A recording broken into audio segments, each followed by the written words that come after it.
Hi hello నమస్తే biography YouTube ఛానల్కి స్వాగతం.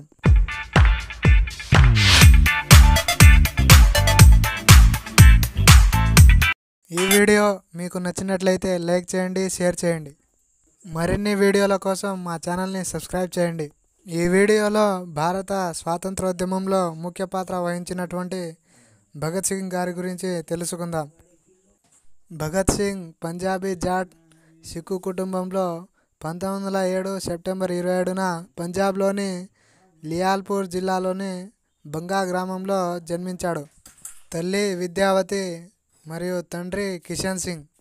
1923లో అతను మహాత్మా గాంధీ యొక్క సహాయ నిరాకరణ ఉద్యమానికి ప్రతిస్పందనగా లాలా లజపతి రాయ్ చేత 2 సంవత్సరాల క్రితం స్థాపించబడిన లాహోర్లోని నేషనల్ కాలేజీలో చేరాడు.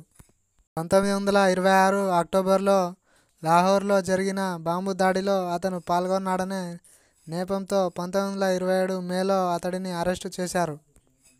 భగత్ సింగ్ హిందుస్థాన్ రిపబ్లిక్ అసోసియేషన్ హెచ్ఆర్ఏలో ప్రముఖ సభ్యుడు.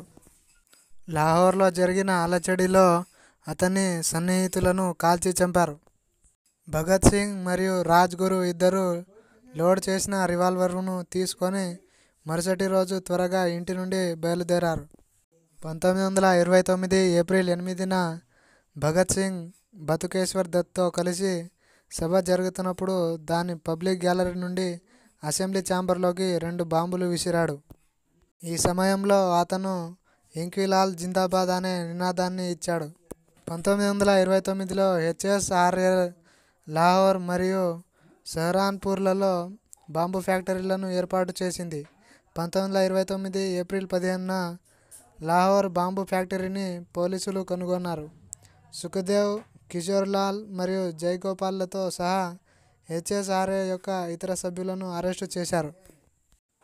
భగత్ సింగ్ మరియు అతని సహచరులు లాలా లజపతి రాయ్ మరణానికి ప్రతీకారం తీర్చుకోవాలని బహిరంగంగా ప్రకటించడానికి మారు పేర్లను ఉపయోగించారు. 1929 ఏప్రిల్న అతను మరియు సహచరులు బతుకేశ్వర్ దత్ ఢిల్లీలోని సెంట్రల్ లెజిస్లేటివ్ అసెంబ్లీలోని కొన్ని ఖాళీగా ఉన్న బెంచ్ల మధ్య తక్కువ తీవ్రత కలిగిన 2 స్వదేశీ బాంబులను పేల్చారు. భగత్ సింగ్, జాన్ సాండర్స్ మరియు చన్నన్ సింగ్ల హత్యకు దోషిగా నిర్ధారించబడ్డాడు. 1931 మార్చిలో 23 సంవత్సరాల వయసులో ఉరితీయబడ్డాడు. భగత్ సింగ్ యుక్త వయసులో నాస్తికుడు మరియు సామ్యవాదిగా ఉండేవాడు.